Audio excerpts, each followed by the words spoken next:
ഗസയുടെ മണ്ണിൽ നിന്ന് കണ്ണെടുക്കാതെ തന്റെ ഗൂഢപദ്ധതികൾ നടപ്പാക്കാൻ കാത്തിരിക്കുന്ന ഡൊണാൾഡ് ട്രംപ് ഇസ്രായേലിന് വൻ ആയുധശേഖരം കൈമാറിയിരിക്കുന്നു.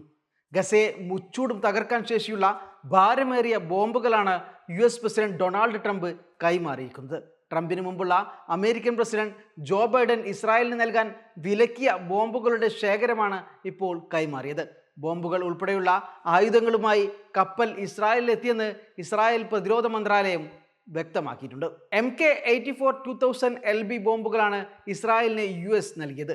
പ്രതിരോധ മന്ത്രാലയത്തിന്റെ അറിയിപ്പ് പ്രകാരം അഷ്ദോദ് തുറമുഖത്താണ് ശനിയാഴ്ച രാത്രി കപ്പലെത്തിയത്. പിന്നാലെ നിരവധി ലോറികളിലായി ഇവ ഇസ്രായേൽ സൈനിക താവളത്തിലേക്ക് മാറ്റിയതായാണ് വിവരം. കഴിഞ്ഞ മെയ് മാസത്തിലാണ് ഭാരമേറിയ ബോംബുകൾ ഇസ്രായേലിന് നൽകുന്നത് ബൈഡൻ ഭരണകൂടം തടഞ്ഞത്.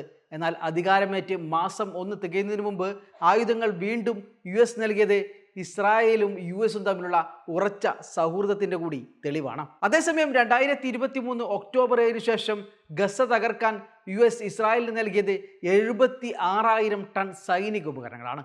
ഇവ 129 കപ്പലുകളിലും 678 കാർഗോ വിമാനങ്ങളിലുമായാണ് ഇസ്രായേലിൽ എത്തിച്ചത്.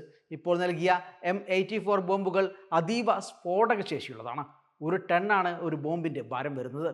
വലിയ ദൂരപരിധിയിലെ കെട്ടിടങ്ങളും മറ്റും തകർക്കാനാണ് ഈ ബോംബ് പ്രധാനമായും ഉപയോഗിക്കുന്നത്. ഒക്ടോബർ 2023 ഗസയിലെ അൽ അഹ്ലി ബാപ്റ്റിസ്റ്റ് ആശുപത്രി തകർക്കാൻ ഇത്തരം വലിയ ബോംബ് ഇസ്രായേൽ ഉപയോഗിച്ചിരുന്നു. ഇസ്രായേൽ ഹമാസ് വെടിനിർത്തൽ കരാറിന് പിന്നാലെ ഏറെ നാൾക്ക് ശേഷം പശ്ചിമേഷ്യ സമാധാനത്തിലേക്ക് തിരിച്ചു വരുന്നതിനിടെയാണ് സമാധാനം നശിപ്പിക്കുന്ന തരത്തിൽ അമേരിക്കൻ ഭരണകൂടം ഭീഷണികളും ആയുധവും നൽകി വരുന്നത്. ഫലസ്തീനിൽ ഇസ്രായേൽ നടത്തി വന്ന കൂട്ടക്കൊലയിൽ ആശങ്ക രേഖപ്പെടുത്തിയാണ് ബൈഡൻ ഭരണകൂടം നേരത്തെ ബോംബ് വിതരണം തടഞ്ഞത്. എന്നാൽ തെരഞ്ഞെടുപ്പ് പ്രചരണത്തിനിടെ ഇക്കാര്യത്തിൽ ബൈഡൻ ഭരണകൂടത്തെ രൂക്ഷമായി വിമർശിച്ചിരുന്ന ട്രംപ് അധികാരത്തിലെത്തിയാൽ ഇസ്രായേലിന് എല്ലാത്തരം സഹായങ്ങളും നൽകുമെന്നും പ്രഖ്യാപിക്കുകയും ചെയ്തിരുന്നു. ഇതുപ്രകാരം ബൈഡൻ തടഞ്ഞുവെച്ച മാരക ബോംബുകളാണ് ഇപ്പോൾ ഇസ്രായേലിന് നൽകിയിരിക്കുന്നത്. ഇന്ത്യ ഉൾപ്പെടെയുള്ള ലോകരാജ്യങ്ങൾക്ക് ചെയ്തു പോതിരുന്ന എല്ലാ വിദേശ സഹായങ്ങളും US നിർത്തലാക്കി വരികയാണ്. ചെലവ് ചുരുക്കലിൻ്റെ ഭാഗമെന്ന പേരിലാണ് ടെസ്ല സ്ഥാപകനും ശതകോടീശ്വരനുമായ ഇലോൺ മസ്കുമായി ചേർന്നുള്ള ഈ സഹായം നൽകൽ നിർത്തിവെക്കുന്ന പരിപാടി നടന്നുകൊണ്ടിരിക്കുന്നത്. എന്നാൽ ഈ വിദേശ സഹായം തടയുന്നതിൽ ഇസ്രായേലിൻ്റെ പേര് ഇല്ല എന്ന കാര്യം കൂടി ഓർക്കേണ്ടതുണ്ട്.